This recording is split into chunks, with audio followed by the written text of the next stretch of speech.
రామాపురం అనే గ్రామంలో వీరయ్య, సూరయ్య అనే ఇద్దరు అన్నదమ్ములు ఉండేవారు.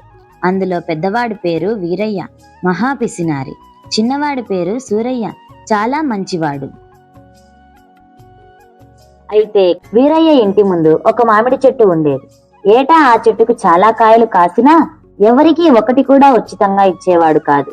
కావలసినన్ని ఉంచుకొని మిగతావి అమ్మేసి సొమ్ము చేసుకునేవాడు. అయితే కొంతకాలానికి వీరయ్య ఇంటి ముందే తన తమ్ముడు సూరయ్య ఇల్లు కట్టుకొని ఇంటి ముందే మామిడి చెట్టు మొక్కలు వేసుకున్నాడు. అవి పెద్దవై కాయలు కాయడం మొదలు పెట్టాయి. అవి మగ్గిపోయి పండ్లైనా వాటిని కోసేవాడు కాదు. దాంతో అవి రాలి కింద పడేవి. వాటిని చుట్టుపక్కల ఉన్న పిల్లలు తీసుకొని తినేవారు. సూరయ్య అది చూసి ఎంతో సంతోషపడేవాడు.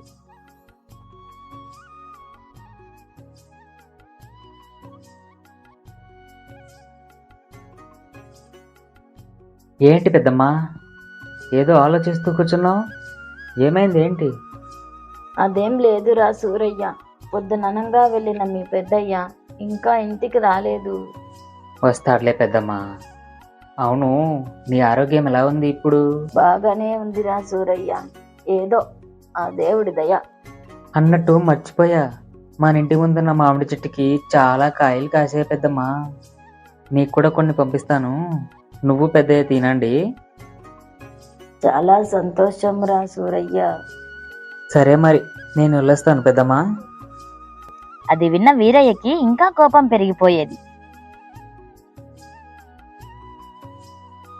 బంగారం లాంటి పండ్లను కోసుకోడు, చెట్టుకే వదిలేస్తున్నాడు. పక్షులన్నీ వాటిని తినేస్తున్నాయి.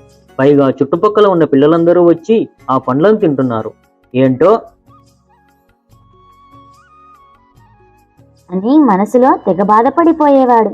ఆ పండ్లను తింటూ తన ఇంటి వైపు చూడడం వీరయ్యకి అస్సలు నచ్చేది కాదు. ఒకరోజు పొలానికి బయలుదేరిన సూరయ్యను ఆపి ఇలా అంటాడు వీరయ్య.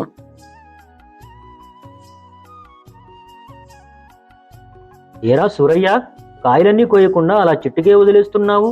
నీకు తినడం ఇష్టం లేకపోతే కాయలన్నీ కోసి అమ్ముకోవచ్చు కదా నాలాగా. ఏదో ఒక ఖర్చుకు ఉపయోగపడుతుంది అని ఉచిత సలహా ఇచ్చాడు వీరయ్య. అది విని సూరయ్య ఇలా అంటాడు. నాకు అమ్మడం ఇష్టం లేదన్నయ్య, అందుకే ఆ పండ్ల మీద నాకు ఎటువంటి ఆశ లేదు అని సూరయ్య అంటాడు. అది విన్న వీరయ్యకి ఇంకా కోపం పెరిగిపోయేది. పైగా అక్కడికి వచ్చి తింటున్న పిల్లల్ని చూసి కోపం చిర్రెత్తుకొచ్చేది. దాంతో ఆ గ్రామ పెద్ద అయిన రాఘవయ్యను కలిసి తన తమ్ముడు సూరయ్య మీద ఫిర్యాదు చేశాడు. మర్నాడు గ్రామ పెద్ద ఇద్దరు అన్నదమ్ముల్ని పిలిపించి, ఏం సూరయ్య, ఇతను నీకు తెలుసా అని అడిగాడు రాఘవయ్య. తెలుసయ్యా, తను నా అన్న వీరయ్య, తన ఇంటి ముందే నా ఇల్లు అన్నాడు సూరయ్య వినయంగా. తెలుసు కదా, అయితే మీ ఇంటి ముందున్న చెట్టుకు కాసిన పళ్ళు తిన్న పక్షులు గింజలు ఇతని ఇంటి ముందు పడేస్తున్నాయంట.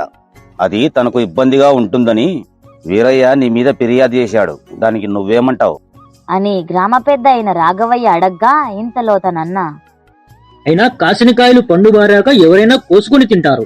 నువ్వేంటి అలా చెట్టుకే వదిలేస్తున్నావు? అంత ఇష్టం లేని వాడివి చెట్లను ఎందుకు పెంచడం? అన్నాడు వీరయ్య ఆశ్చర్యంగా సూరయ్యని చూస్తూ. అయ్యా, పండ్లన్నా చెట్లన్నా నాకు చాలా ఇష్టం. అయితే నాతో పాటు నలుగురు తింటే నాకు మరింత ఆనందం.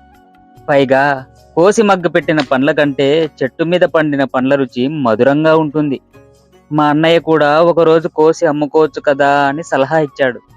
కోస్తే ఒక్క రోజుతో సరి, అమ్ముకోగా వచ్చిన డబ్బులను చూస్తే కలిగే ఆనందం చాలా తక్కువ. ఆ సంతోషం కంటే చెట్టు నుంచి రాలిపడ్డ పండ్ల రుచి ఎక్కువ. అవి ఇష్టపడి తినే వారి ముఖంలో కనిపించే తృప్తి, ఆనందమే నాకు మరింత సంతోషాన్ని ఇస్తుంది పెద్దయ్య. అంతేకాదు, కాయలు పండ్లను తినడానికి వచ్చే పక్షులతో వాతావరణం అంతా సందడిగా ఉంటుంది.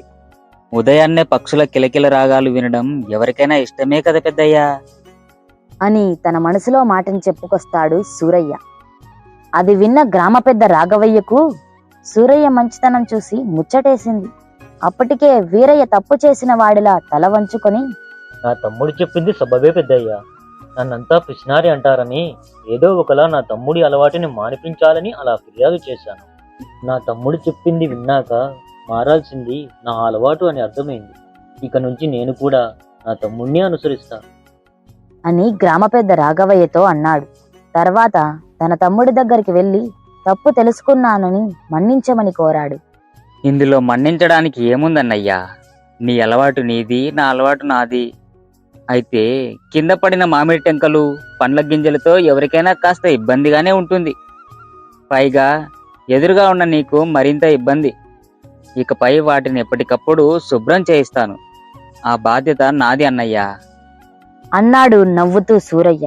చూడు వీరయ్య, నువ్వు ఒక్కడివే సంతోషంగా బ్రతకాలనుకోవడం నీ మూర్ఖత్వం. నీ సంతోషాన్ని నలుగురికి పంచితేనే కదా నీకు మరింత ఆనందం.